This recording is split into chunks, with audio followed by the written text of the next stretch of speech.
Hoy vamos a hablar de los testamentos y vamos a hablar de las características y las generalidades del testamento. Ustedes saben que el causante, por una disposición de última voluntad, puede determinar qué van a hacer con sus bienes para después de su muerte. Pero aquí hay algo interesante en el nuevo artículo 2462 del Código Civil y Comercial de la Nación, porque dice que las personas humanas pueden disponer libremente de sus bienes para después de su muerte, respetando las porciones legítimas establecidas en el título 10 de este libro, mediante testamento, otorgando con las solemnidades legales. Ese acto también puede incluir disposiciones extrapatrimoniales. El Código de Vélez no establecía esto, es decir, que el contenido del testamento también podía ser disposiciones extrapatrimoniales. No obstante ello, muchos de los testamentos que conocemos tenían disposiciones extrapatrimoniales, como por ejemplo, qué es lo que una persona quiere después de su muerte con respecto a su entierro, pueden dar consejos como el testamento de San Martín. Vamos a leer el artículo del Código Civil anterior que decía que toda persona legalmente capaz, de tener voluntad y manifestarla, tiene la facultad de disponer de sus bienes por testamento, con arreglo a las disposiciones de este código, pero no hacía referencia a ninguna disposición de tipo extrapatrimonial. Ahora vamos a ver algunas disposiciones de tipo extrapatrimonial y cuáles son algunas cuestiones que pueden surgir alrededor de ellas. Bueno, el año pasado surgió un conflicto con el testamento del santo cura Brochero, nuestro santo argentino. ¿Qué pasó? El cura Brochero nace en el año 1840 en Santa Rosa del Río I, Córdoba. Sí, gran parte de su labor la realizó en el Valle de Tras la Sierra, y ustedes saben que hay una localidad en Córdoba, en este valle, que lleva su nombre, que es Villa Cura Brochero, y anteriormente esta villa se llamaba Villa del Tránsito. ¿Dónde muere San José Gabriel? Muere en Villa Cura Brochero, en Villa del Tránsito. ¿Dónde están sus restos? Sus restos están allí, en el santuario del Tránsito y del cura Brochero. A lo mejor si alguno conoce esa zona, ha pasado seguramente por allí. Bueno, muy bien. El testamento de este santo, ¿qué es lo que dice?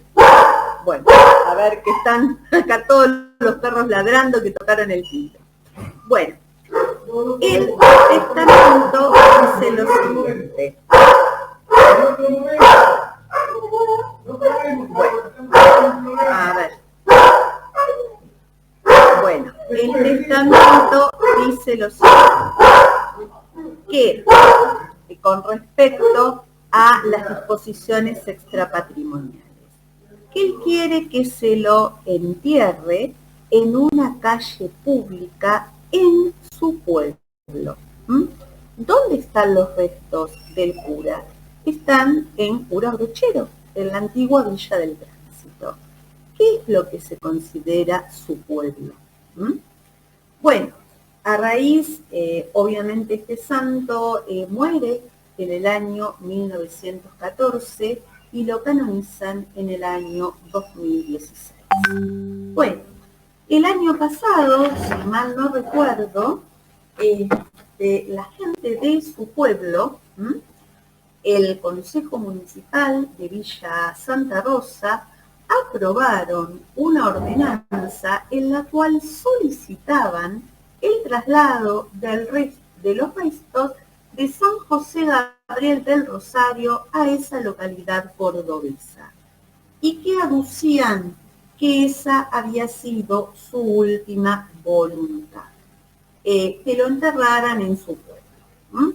Esto también tiene que ser interpretado porque su labor más importante la desarrolló en toda la zona de Tras la Sierra, que es el lugar donde en realidad está enterrado. Muy bien, enterrado no, en realidad está en el santuario, en un lugar en el santuario que incluso se puede ver los restos, ¿no? El cajón que contiene los restos, las reliquias del santo cura. Muy bien.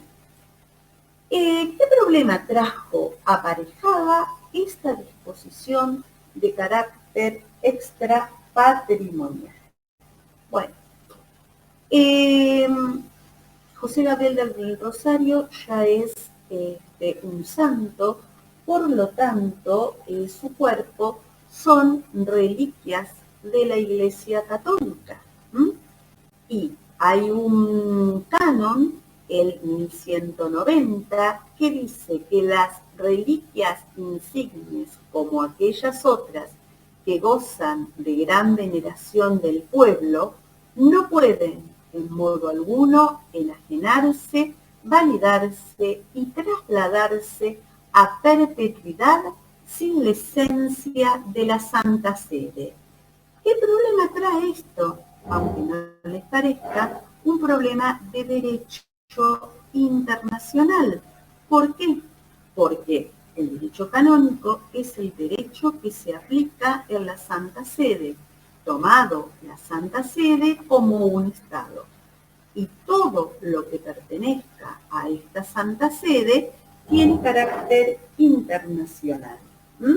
Por eso, en una entrevista que se hizo por la radio Cadena 3 a un sacerdote especialista en derecho canónico, dijo: supongo que vía Cancillería habrán pedido autorización a la Santa Sede.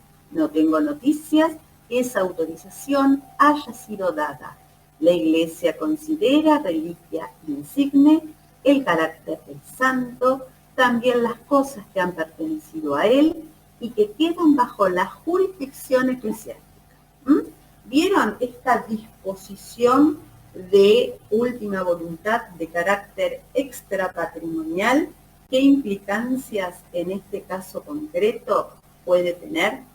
Igualmente no se ha hecho ninguna pedido de intervención internacional, ni ningún exhorto como aquí lo menciona el sacerdote, y creo que los restos del santo quedarán en Villa del Tránsito o en Villa Cura de Rechero. Otro testamento que ustedes tienen como lectura obligatoria y también tiene contenido extrapatrimonial es el testamento de San Martín. El testamento de San Martín, entre otras cosas, menciona que no deber ni haber debido jamás nada a nadie. Esto tampoco es ni extrapatrimonial, no es patrimonial. Podría estar como no estar. También tiene consejos para su yerno, que era Balcarce.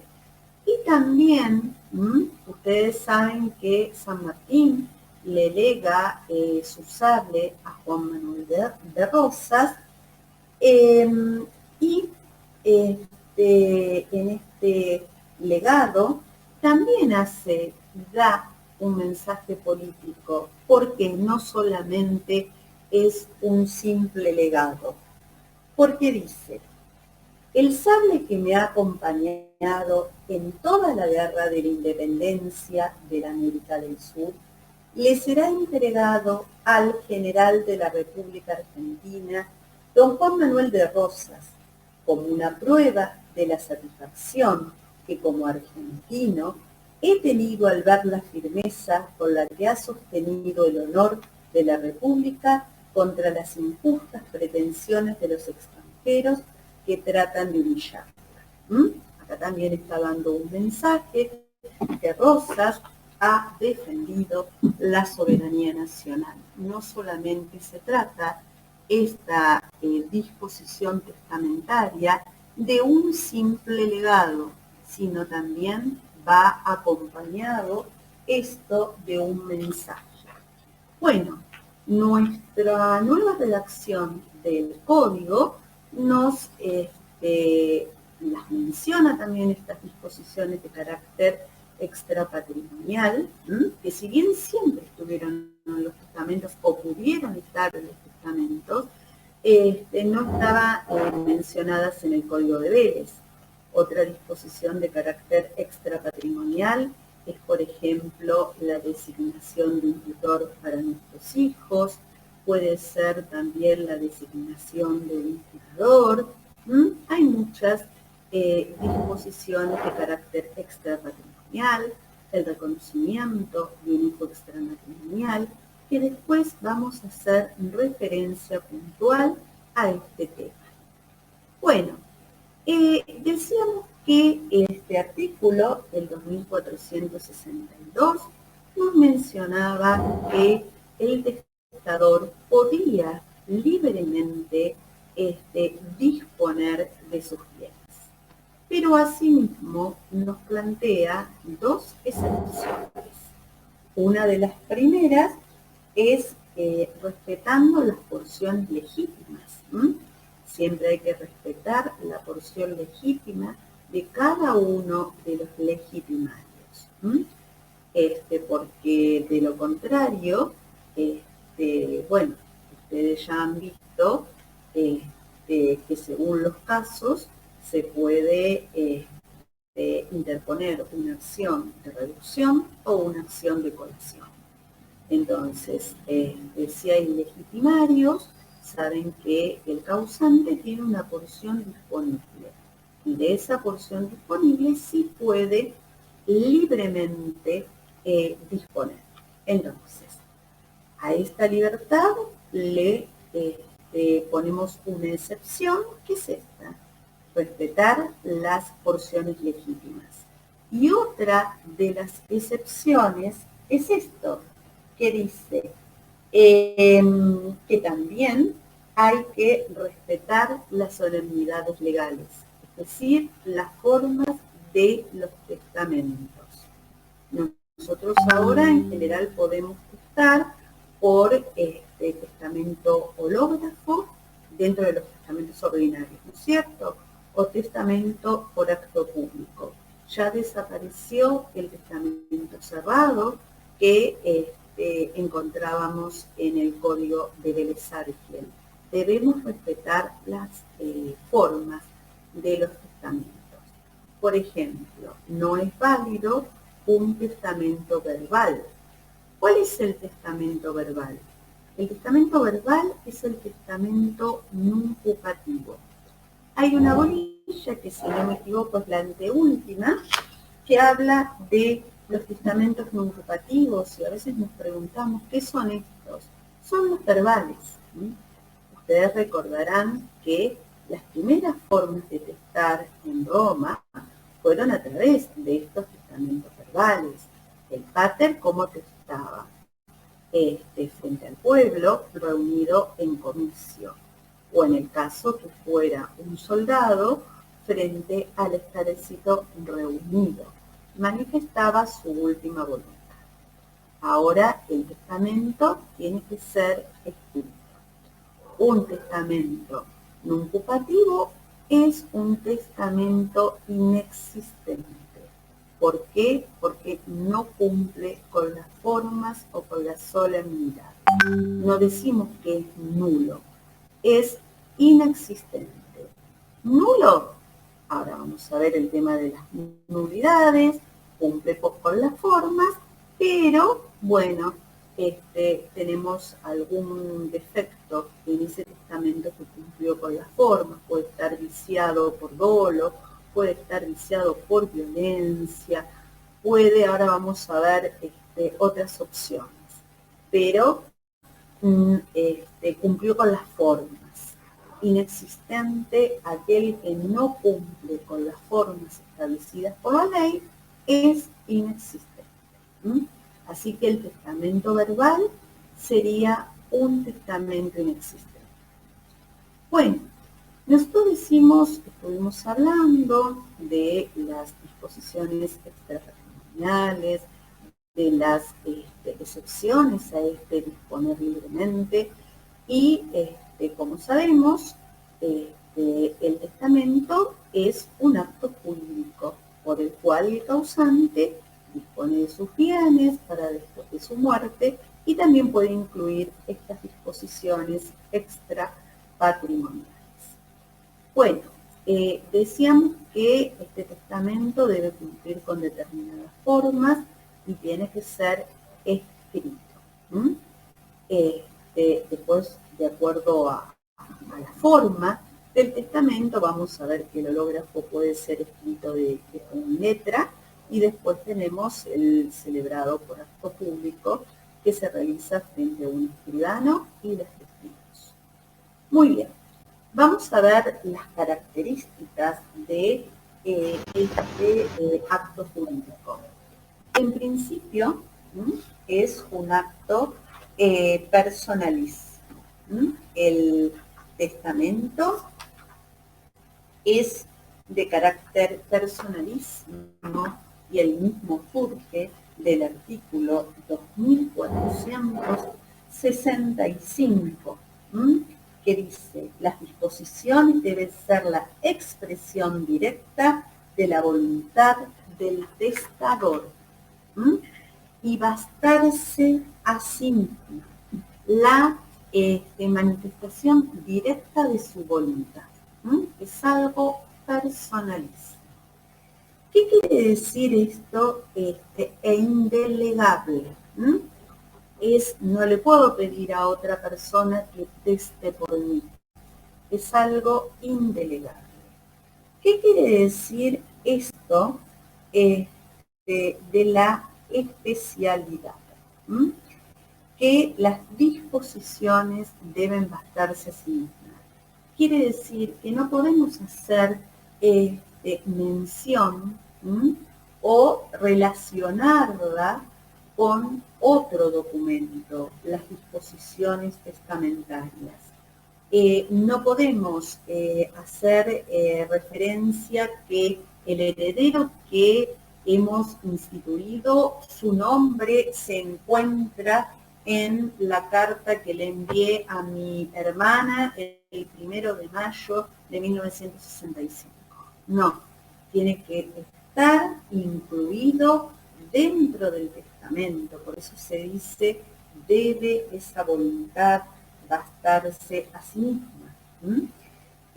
En Roma sí podríamos hacer referencia a otro documento donde se encontrara o hayamos hecho esta referencia con respecto a otro documento relacionado con la institución de heredero o con la determinación de un legatario. Aquí no pueden remitirse a otros escritos, tanto los herederos como los legatarios tienen que estar determinados dentro de las disposiciones testamentarias y dentro del contenido del mismo. Sabemos que es un acto jurídico unilateral, basta solamente con la manifestación por parte del testador. Siempre el heredero, para que el testamento sea válido, sabemos que el heredero o el legatario pueden rechazar la herencia o rechazar el legado, lo cual no quiere decir que ese testamento necesite una aceptación. legislación. Como testamento, este acto jurídico es unilateral. ¿Y por qué pueden rechazar o repudiar ese legado o esa herencia? Porque como ustedes saben, en nuestra legislación no existe la figura del heredero necesario, como existía en Roma. En Roma había ciertos herederos que no podían repudiar la herencia. ¿Quiénes, por ejemplo, no podían repudiar la herencia? El esclavo. Supongamos que una persona instituía heredero a su esclavo. Este esclavo no podía repudiarla. Generalmente, cuando se instituía heredero a este esclavo, cuando eran mayores las deudas del causante y sus bienes. Por lo tanto, siguiendo el principio que el heredero continúa con la persona del causante y debía aún con su propio patrimonio hacerse cargo de las deudas de este, obviamente el esclavo, que ya por el testamento había sido manumitido, va a ser aquel que va a tener que destinar su esfuerzo, su trabajo, para pagar las deudas de este causante. Y va a ser sobre él, sobre quien va a recaer la tacha de infamia. ¿Se recuerdan que era tan importante esto de la tacha de infamia en Roma? ¿Por qué? Porque aquel que fuere tachado de infame no podía cubrir los cargos públicos. Sobre todo en la época republicana, el acceso a las magistraturas, el ejercicio de los derechos políticos, eran tan importantes. Bueno, muy bien. Dijimos que era un testamento, un acto jurídico unilateral, y también hay una prohibición en el artículo 2465 de hacer testamentos conjuntos. Los testamentos no pueden ser conjuntos. No lo puedo hacer un testamento, por ejemplo, mi marido y yo. No, tiene que hacer un testamento y yo tengo que hacer un testamento. En una oportunidad yo fui testigo de dos testamentos, pero fueron dos, ahora les explico, fueron dos actos independientes. Si bien fuimos convocados los testigos a la misma hora y fuimos los mismos testigos los que participamos en el testamento del marido como los que participamos del testamento de la mujer. En este testamento, en estos dos testamentos que fui testigo, primero se leyó el testamento del marido, en el cual el marido instituía heredera a su esposa, justamente porque decíamos que el testamento debía respetar las porciones legítimas. Y después había una sustitución hereditaria, que decía que en el caso que la esposa no quiera o no pueda recibir ese testamento, no quiera porque rechazó la herencia y no pueda porque falleció con anterioridad al causante, entonces que el heredero fuera su sobrino. Muy bien, se termina este testamento en presencia de los testigos, firma el testador, firman los testigos, y después, por más que nos quedamos en esa misma sala, nos leen, con presencia de la esposa, el otro testamento, en el cual la esposa instituía heredero al marido y también hacía una sustitución hereditaria a favor del sobrino de este señor. Obviamente estos no fueron testamentos conjuntos. Conjuntos hubiera sido que ambos estaran en un mismo acto. Fueron dos actos distintos. Y aquí hubo una sustitución hereditaria. ¿Y por qué estaban tan interesados en esta sustitución hereditaria? porque en el caso del señor, el señor no tenía, ellos no habían tenido descendientes, era gente mayor, no tenía ascendientes, y este señor no tenía colaterales. En el caso de la señora, tenía un hermano al cual ella no quería que en caso de que su esposo muriera con anterioridad a ella, los bienes fuesen para su hermano, con lo cual ella no tenía buena relación. Entonces hizo un testamento, instituye heredero a su marido, y en caso de que su marido haya muerto con anterioridad, todos los bienes van a ser recibidos por el sobrino del esposo. Esto de la sustitución hereditaria, ustedes lo van a ver con mayor profundidad en la bolilla que sigue. Bueno, entonces decíamos que no se admiten los testamentos conjuntos, como es un acto personalísimo. Los testamentos tienen que ser personalísimos y puede ser un solo testador el que lo realice. Otra de las características del testamento es la revocabilidad. Un testamento es un acto esencialmente revocable. Bueno, ¿cuál es la única disposición testamentaria que por más que se haya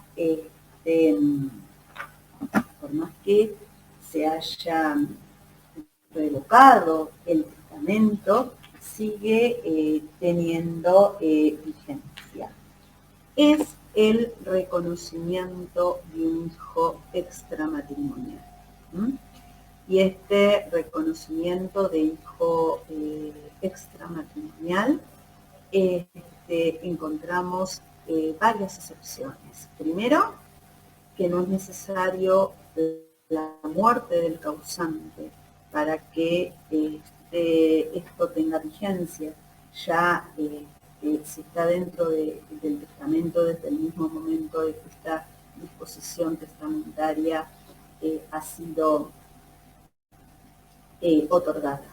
Y por otro lado, decimos que por más que ese testamento sea revocado, ese reconocimiento de hijo extramatrimonial continúa vigente. No se puede revocar esto del reconocimiento de este hijo extramatrimonial. Así que esto también es un ejemplo de excepción a esto que decíamos que estas disposiciones testamentarias, obviamente, salvo este caso particular, deben cumplirse después de la muerte del causante. Bueno, muy bien. Vamos a hablar un poco acerca de la capacidad para testar. Quienes pueden testar y quienes no pueden testar. Todos aquellos que tengan capacidad, de hecho, absoluta, pueden testar, es decir, a partir de los 18 años se puede testar. Esto fue muy claro el Código Civil Comercial y habla de capacidad en general a partir de los 18 años, a diferencia del código anterior que también mencionaba que se debía tener uso de perfecta razón. ¿Y en qué momento se debe tener la capacidad para testar? En el momento de la realización del testamento. A diferencia de lo que pasaba en el antiguo derecho romano. En el antiguo derecho romano, para que un testamento sea válido, el testador tenía que tener capacidad en el momento de testar y al momento de su muerte. Por eso no sé si ustedes recordarán que los romanos habían recurrido a algunas ficciones. Por ejemplo, ¿qué pasaba si una persona moría siendo esclavo, moría en cautiverio, había sido tomado prisionero? Entonces, si había sido tomado prisionero, había perdido su libertad, había perdido el estatus libertatis. Por lo tanto, ya no era ciudadano y ya no ocupaba un lugar dentro de la familia. Entonces, ese testamento no iba a ser válido porque al momento de su muerte, ese testamento no se iba a tener, no iba a tener al momento de su muerte el Ius Testamenti Factio. Se llamaba el Ius Testamenti Factio. Perdón, porque estaba leyendo aquí con respecto a esto que les había mencionado de las reliquias del cura Brochero. Yo había consultado también a un sacerdote y miren lo que me contesta. Por lo que pude averiguar, es así como vos lo decís. Para mover una reliquia se necesita intervención de la Santa Sede. Por eso debe haber un conflicto de derechos. El nacional, invocando el cumplimiento del testamento, y el internacional, defendiendo una propiedad o facultad reservada. Lo que está en el canon 1190, que yo les había mencionado, inciso 2. Las reliquias insignes, así como aquellas otras que gozan de gran veneración del pueblo, no pueden en modo alguno enajenarse válidamente o trasladarse a perpetuidad sin la esencia de la sede apostólica. De todos modos, bueno, me dan una lista de algunos especialistas en derecho canónico, pero es aquello que yo les mencioné. Muy bien. ¿Vieron cuántas implicancias puede traer esto? Bueno, volviendo entonces a la capacidad, les estaba contando qué es lo que pasaba en Roma. Bueno, no, por más que este prisionero, cuando testó, hubiera sido libre, ciudadano romano, jefe de familia, este testamento no era válido.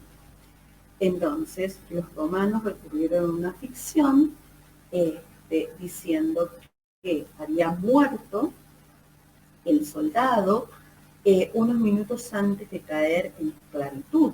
¿Por qué? Para que el testamento que había otorgado fuera válido. Nosotros no tenemos ese problema. ¿Por qué?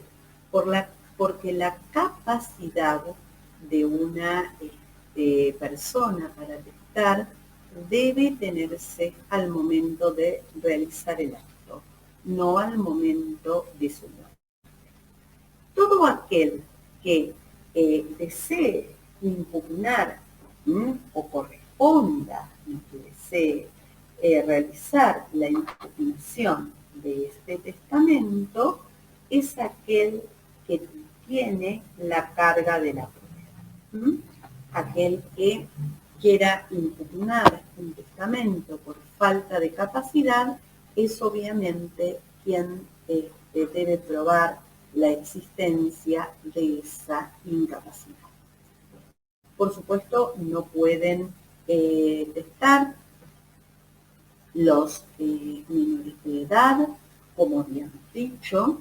¿Qué pasa con las personas que no están en pleno uso de sus facultades mentales. Dice el artículo 2467, dice que nos habla de la nulidad de los testamentos, dice, por haber sido otorgado por una persona privada de la razón en el momento de testar. La falta de razón debe ser demostrada por quien impugna el acto.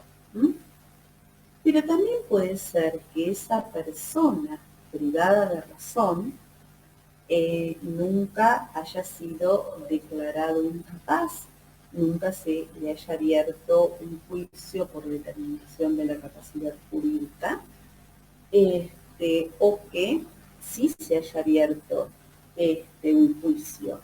Por eso dice el inciso D, por haber sido otorgado por persona judicialmente declarada incapaz.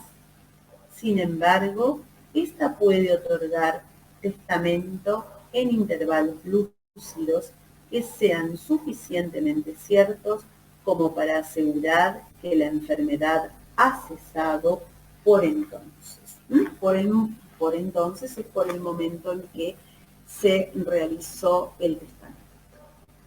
Si ustedes observan los informes que generalmente hacen los equipos interdisciplinarios cuando se trata de la determinación de la capacidad jurídica, en uno de los ítems ellos utilizan un formulario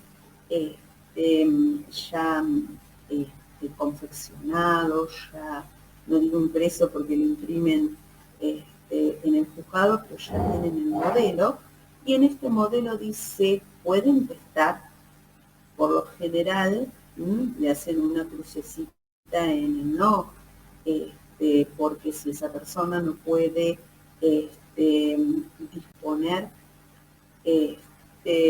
ni título gratuito ni título oneroso de sus bienes, obviamente tampoco va a poder disponer por testamento. Pero ustedes bien saben que ahora todos estos juicios de determinación de la capacidad jurídica, todas aquellas sentencias que han sido dictadas, deben ser revisadas cada 3 años. Y bueno, supongamos que ha sido evaluado el causante y antes de que surja una modificación a esta sentencia, el causante fallece, obviamente, y esto está sostenido por un informe interdisciplinario que el causante podía testar, obviamente este testamento va a ser válido. Si el momento en que el causante estaba en pleno uso de sus facultades mentales y podía testar, por esa época, supongamos que visitó a un médico que le otorgó un certificado para que presentara en el expediente de determinación de la capacidad jurídica, cuando tenía que presentarse para ser reevaluado por este equipo. Entonces es muy importante esto al momento de ofrecer las pruebas para determinar si ese causante estaba actuando en un intervalo lúcido y tenía pleno uso de estas facultades mentales. Obviamente, en el caso de la determinación de la capacidad jurídica, deberá no solamente avalarse las circunstancias con testigos, sino que es muy importante la opinión médica y los certificados médicos que se tengan de las fechas aproximadas a la realización del testamento por parte del causante. Bueno, a ver, sigamos viendo el tema de la capacidad. Tampoco van a poder testar aquellas personas que no se saben dar a entender, que no gozan de capacidad por estas circunstancias. Por ejemplo, una persona que es ciega no podrá hacer un testamento hológrafo, porque después van a ver los requisitos del testamento hológrafo. El testamento hológrafo tiene que ser realizado de puño y letra del testador y no admite el sistema braille. Pero ¿de qué manera podrá testar este señor o señora? Y podrá testar a través de un testamento por acto público, recurriendo a un escribano. Acá dice, miren, el inciso D del 2467.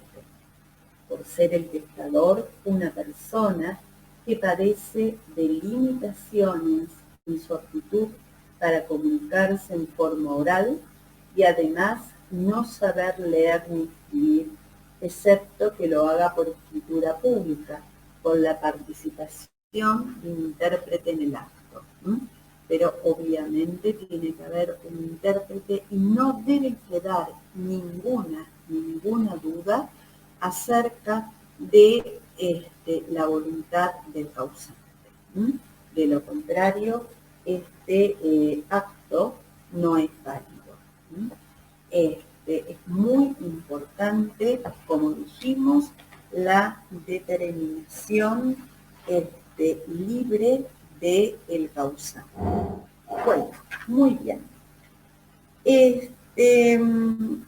Ahora vamos a ver la ley que se aplica a los efectos de valorar el contenido, la validez y la nulidad del testamento.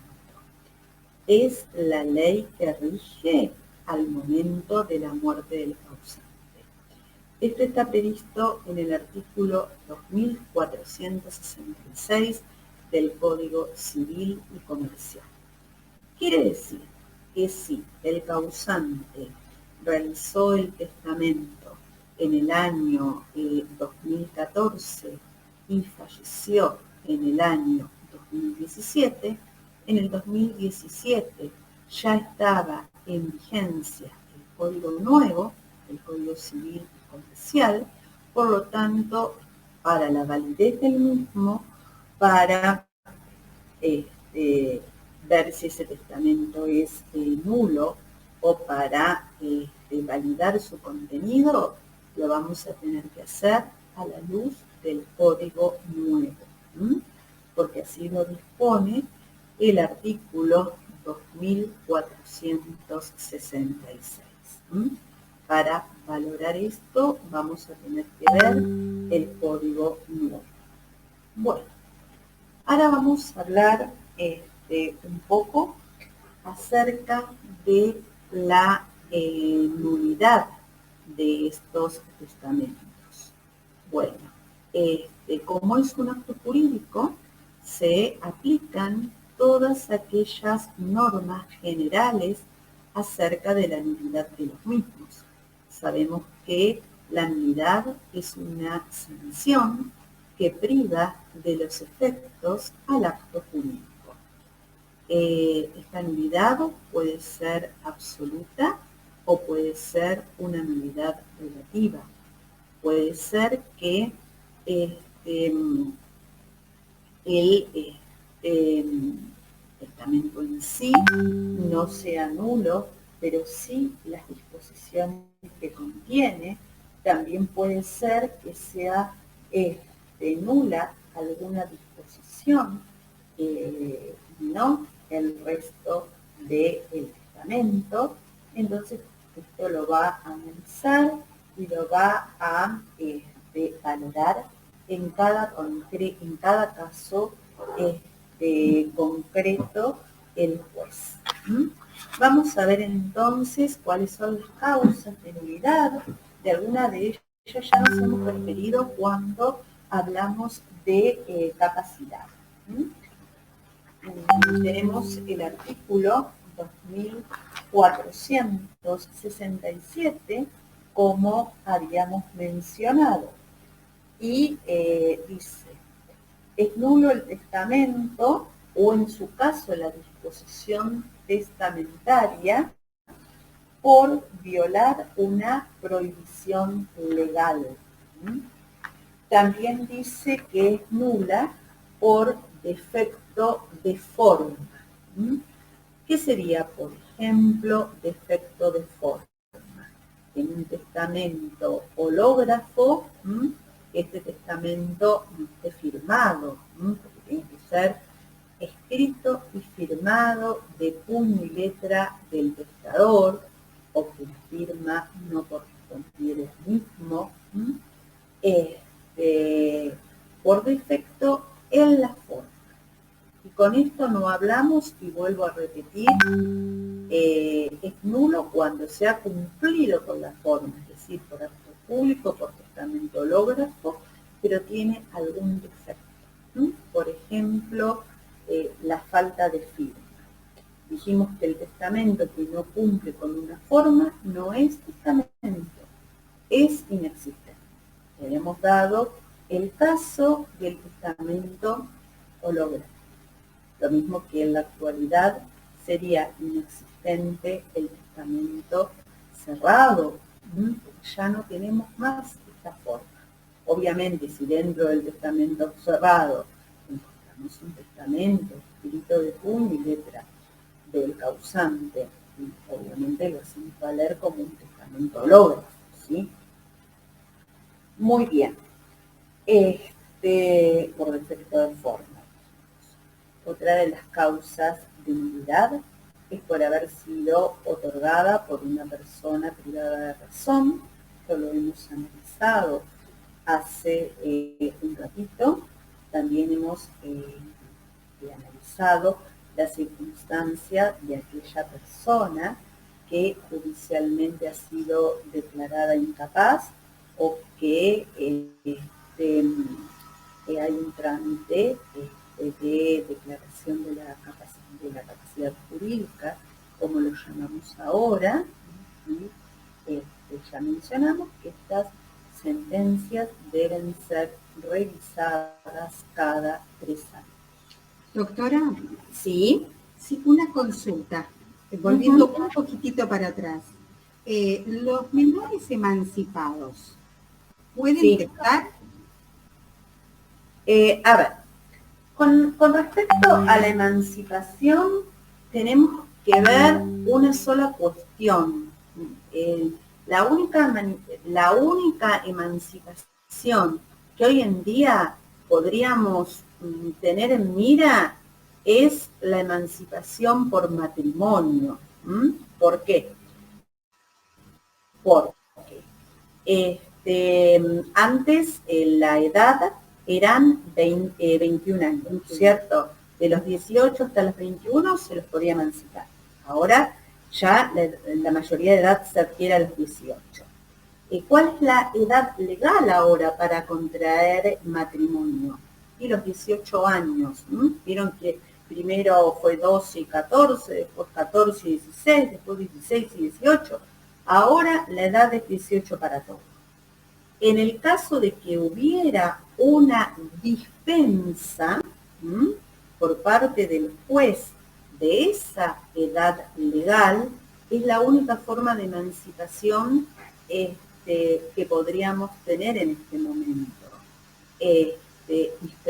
La dispensa que otorga el juez por la edad para contraer matrimonio.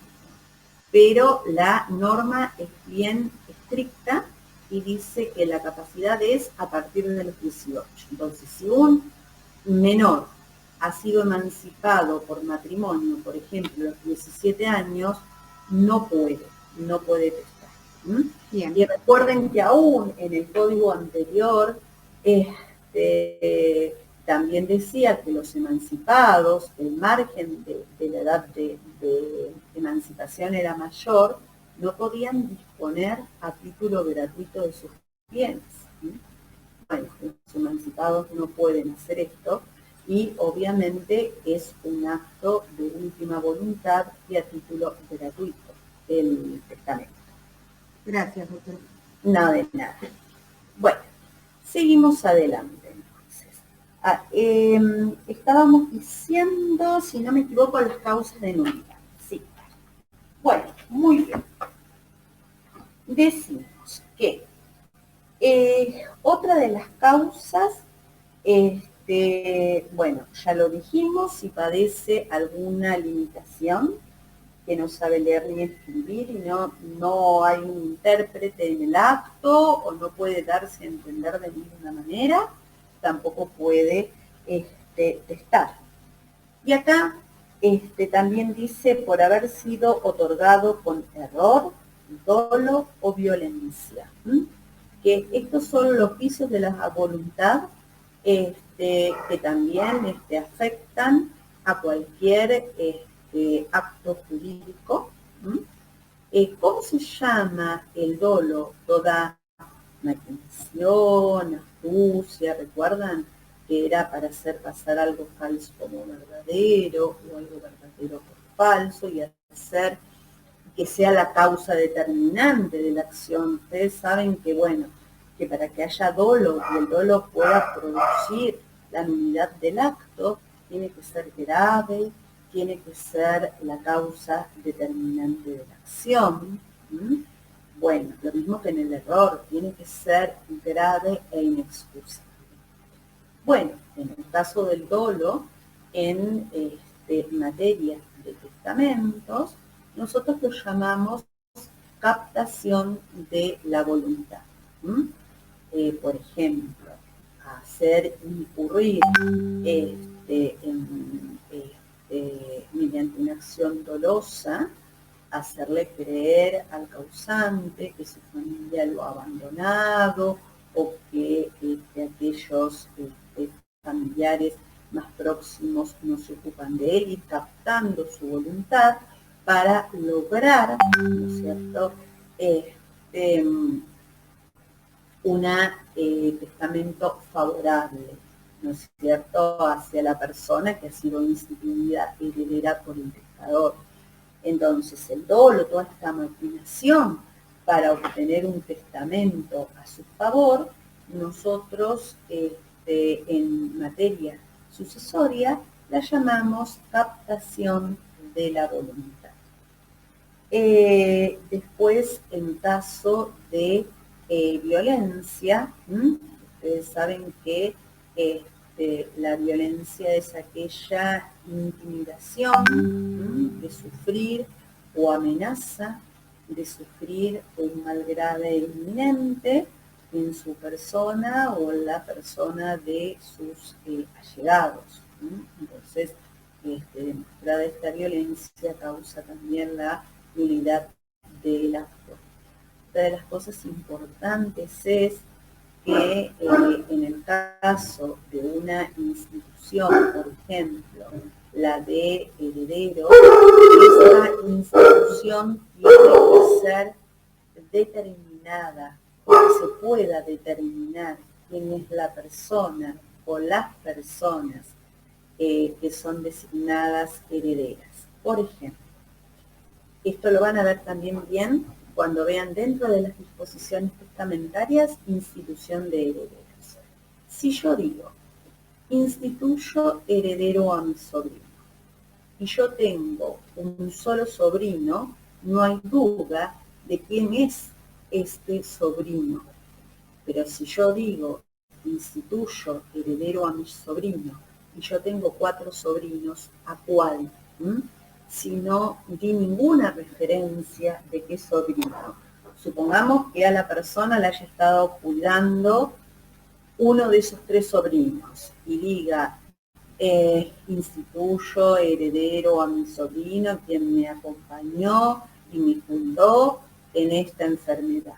Bueno, tengo 3 sobrinos están viviendo en Europa y tengo un sobrino que vive al lado de casa y que me acompañó siempre al médico, me cuidó, me asistió. Acá no hay duda de quién es la persona.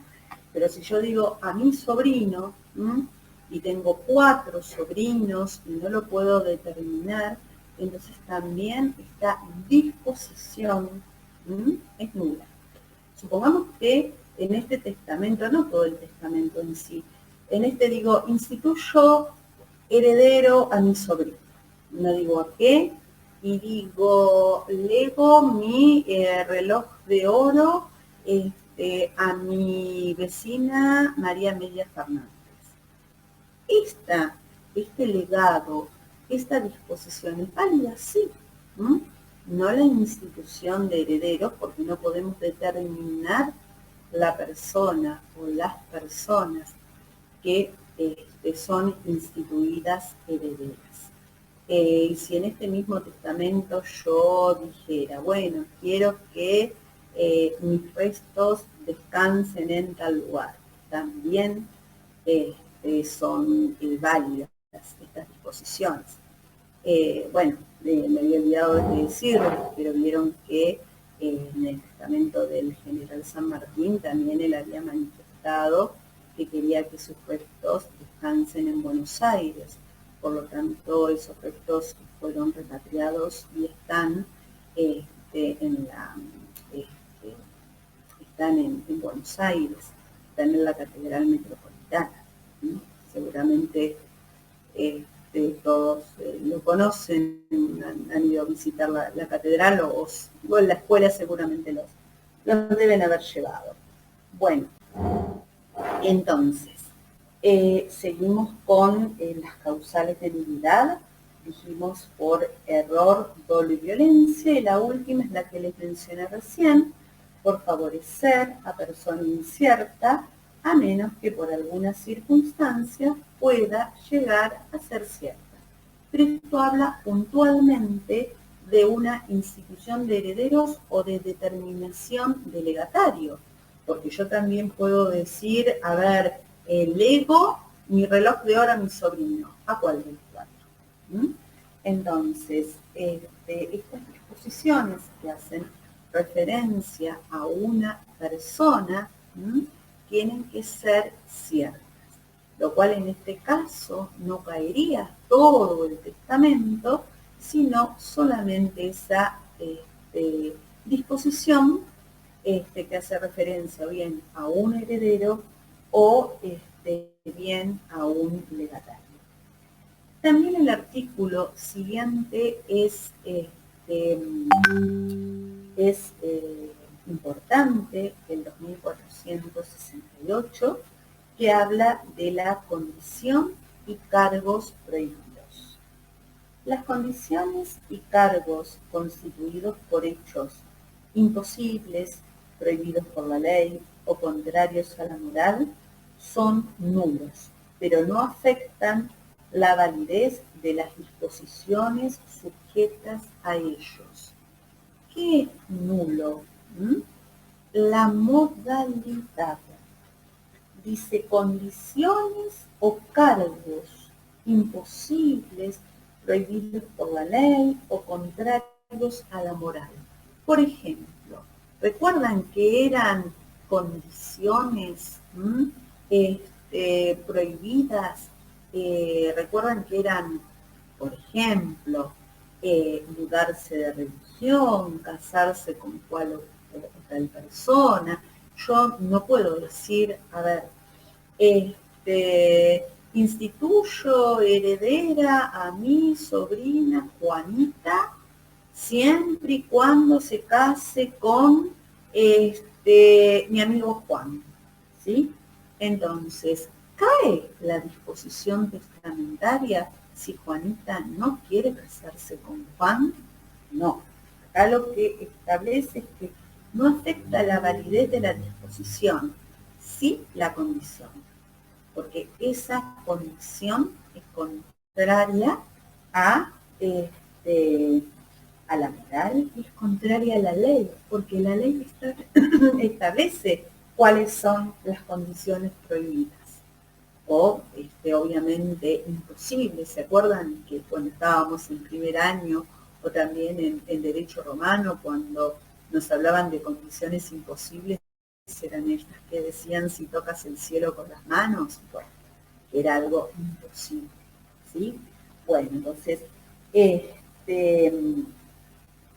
son nulos estas modalidades de estos actos jurídicos, no la disposición testamentaria.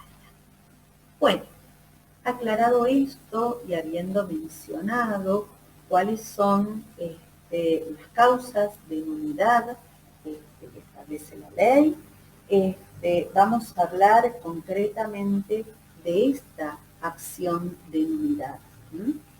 Bueno, el artículo 2469 nos habla de esta acción. Dice, cualquier interesado puede demandar la nulidad del testamento o de alguna de sus cláusulas, a menos que, habiéndolo conocido, haya ratificado las disposiciones testamentarias o las haya cumplido espontáneamente. Bueno, ¿quién sería cualquier interesado?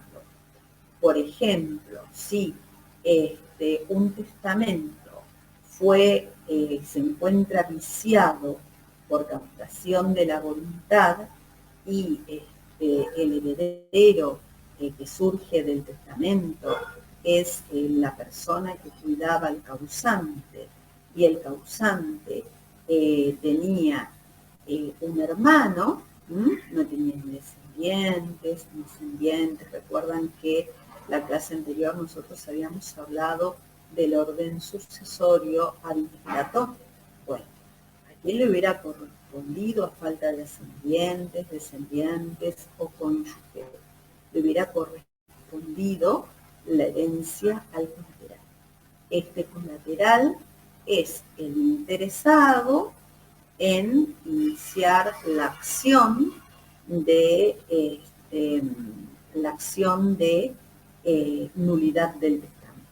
No podrías, dice, si lo hubiera convalidado, por ejemplo, si él hubiera sido testigo en ese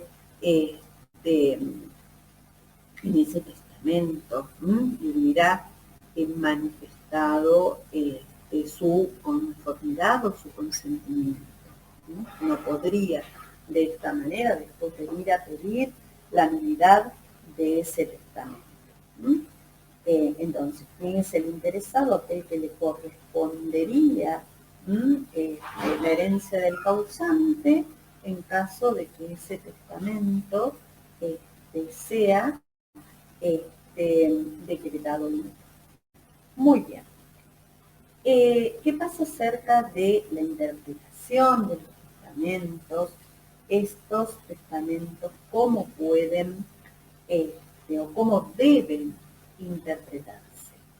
Porque no nos olvidemos que hay diferencias en la realización de un testamento hológrafo y un testamento por acto público. En un testamento por acto público interviene un escribano que obviamente puede asesorar acerca de los términos empleados y demás, pero en un testamento por acto público, si bien una persona puede previo ir a asesorarse con un letrado o con un escribano, esto no es lo más común que ocurra, ¿cierto? Entonces dicen, las disposiciones testamentarias deben interpretarse adecuándolas a la voluntad del causante según el contexto total del acto. Es muy común y es el ejemplo que damos siempre. Ustedes vieron que el común de la gente no sabe distinguir entre un heredero y un hereditario. No saben como nosotros cuál es la diferencia entre ser heredero, legatario, no saben que uno es un sucesor a título universal y el otro es un sucesor a título singular o particular. Entonces, ¿qué pasa si en un testamento dice, lego todos mis bienes a mi sobrino Juan? Y después en otra disposición dice, instituyo heredero de mi casa de Mar del Plata a mi sobrina Claudia. Bueno, muy bien. No son los términos adecuados, pero ¿cuál ha sido la voluntad? Que Juan sea su heredero, porque habla de todos los bienes, ¿sí? Y de la lectura, del testamento y demás, del conjunto, nos damos cuenta que en realidad todos los bienes son para Juan. Y otra cosa que solamente quiere que Claudia se quede con su casa. Claudia no es heredera, es legataria. Pero tengamos en cuenta que cualquier persona puede realizar un testamento lógico. No tiene por qué conocer un lenguaje jurídico. Por lo tanto, tenemos que interpretar y ver cuál ha sido la verdadera intención y la verdadera voluntad del causante. Las palabras empleadas, continúa el artículo, deben ser entendidas en el sentido corriente, excepto que surja claro que el testador quiso darles un sentido técnico. Se aplican en cuanto sean compatibles las demás reglas de interpretación de los contratos. Ustedes saben que el código trae reglas de interpretación de los contratos, por lo tanto, las podemos aplicar aquí. Lo importante es ver qué pudo, cuál fue la mira que tuvo el causante al redactar el testamento. Tenemos que ponernos en el lugar de ese causante, leer e interpretar sus palabras, porque como les dije, no todos están asesorados por un abogado al momento de realizar este testamento. Y no todos tienen que conocer, como nosotros, términos jurídicos o, como dice aquí, sentido técnico. Y si no, aplicamos las normas de interpretación. Bueno, por otro lado, ahora vamos a ver qué es este último articulito que nos habla el 2471, que dice obligación de denunciar la existencia del testamento. A ver, ¿quién participa en el otorgamiento de un testamento o en cuyo poder se encuentra, está obligado a comunicarlo a las personas interesadas una vez acaecida la muerte del testador? Bueno, vamos a hacer algunas explicaciones al respecto. Sabemos que un testamento hológrafo, por lo menos lo van a ver mañana seguramente, no requiere otras formalidades que la escritura de puño y letra, la firma y fecha del testamento. Pero nada obsta a que pudiéramos poner algún testigo o que participara algún testigo de la redacción de este testamento hológrafo y que así conste en el mismo.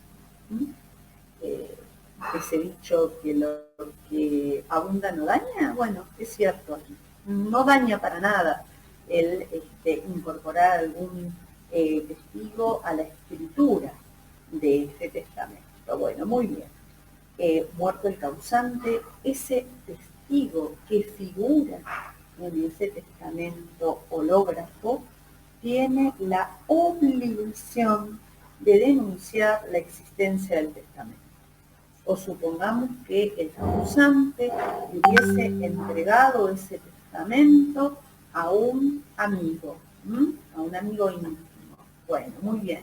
Una vez muerto el causante, ese amigo tiene la obligación, porque si no puede ser sometido a una acción judicial por daños y perjuicios, de denunciar la existencia del testamento.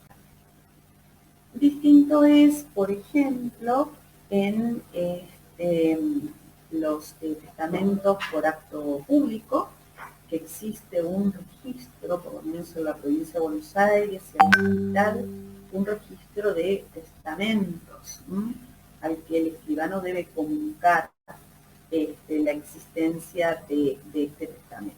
Entonces aquí no tenemos, si fuimos testigos de este testamento, denunciar la existencia.